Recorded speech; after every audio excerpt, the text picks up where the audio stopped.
Hey guys, welcome to another commentary done by Diggity. Bottom right hand corner we've got Raj starting as the midnight blue Protoss. Upper left hand corner you got Mr. Cat starting as the purple Protoss.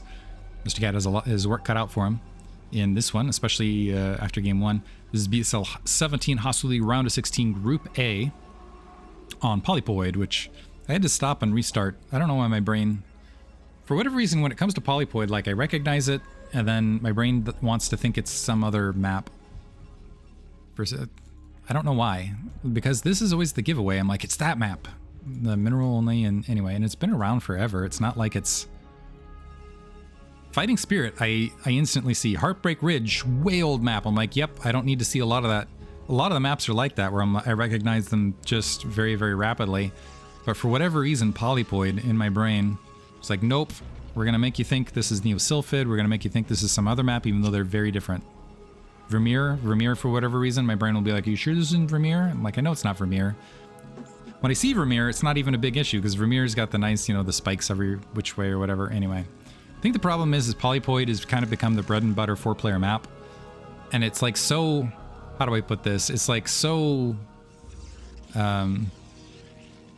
average. It's like so typical for a map. It's like the typical map. It's like just how you build maps these days. There's nothing really exciting or surprising about it. It's just the map, you know? It's the new the map. Python, I think, so Lost Temple was the first the map, then I think Python became the map. Fighting Spirit was the map for a long period of time. Polypoid's currently, I believe, the map, where everybody knows it. There's not a lot of surprises. It's pretty typical, and it just shows the stereotypically strong map design all the way around. Top right scout there from Mr. Cat. Another wise cross-map scout from Raj. Let's see if he just keeps going top left. This is unfortunate for Mr. Cat, where he's going to get scouted immediately off the bat as well. Let's see if there's an initial Zealot construction here from Mr. Cat as well. It looks like he's going to skip the first Zealot. First Zealot constructing in the meantime for Raj. Also getting that additional pylon down, playing safe. So Mr. Cat might end up with a little bit of an advantage. He is going to end up being able to scout in here. So Raj might end up with a little bit, Mr. Cat, if he gets more Dragoons, he can end up with maybe a Dragoon count advantage, and oftentimes if you can get your Dragoon count high enough versus that initial Zealot, you're in pretty strong situation. The Zealot actually marching out for Raj. Really going to test Mr. Cat's micro in the early game. Potentially. The Dragoon on the way, and this should be pretty easy to defend, theoretically, for Mr. Cat. And so I think this is mostly a manner teaching moment, potentially, that Raj is going to test, and I think he might be wanting to free up that supply regardless. Also dedicating a probe to do a little bit of additional damage. The Dragoon going to go ahead and wander out and get pretty quick damage done. This is putting Raj in the dark very, very rapidly. So Dragoon's out there. Zealots, yeah, gonna turn around. I think he mostly sent that Zealot up because he wanted to keep Mr. Cat honest. Where if he could theoretically have tried to skip that first Dragoon and go for something sneaky. We have a robotics facility dropping behind this. I assume this is for Mr. Cat to go fast Reaver. I don't believe he's gonna go for Observer into expansion. If I was Raj, he's going to go robotics facility first. I wouldn't be surprised to see him go Robo Gate into expansion. So the good old Observer 2 gate. It's kind of like the safe thing to do.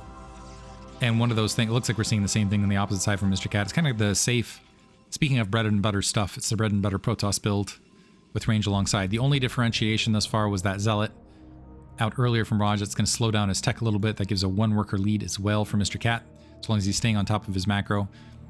So despite everything else, actually, Mr. Cat not looking bad, and actually in the lead by the smallest of margins, theoretically, with that extra worker out.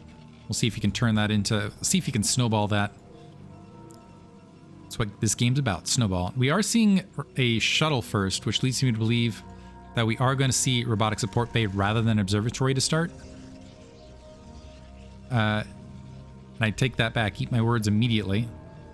See the observatory instantaneously, which I'll admit, I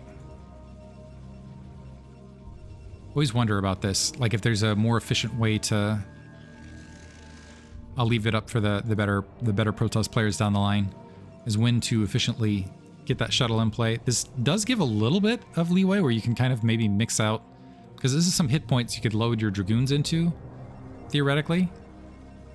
And you do have the shuttle there, but it feels like this is minerals that could be spent someplace else in this build order, potentially. I don't know. That might be just the standard way to do it. And anyway, Observer going to be complete on both ends. With the Dragoon on the low ground, actually, it took some damage. Raj needs to be careful with it. We got 5 Dragoons spread out near the natural. Mr. Cat actually continuing to step forward.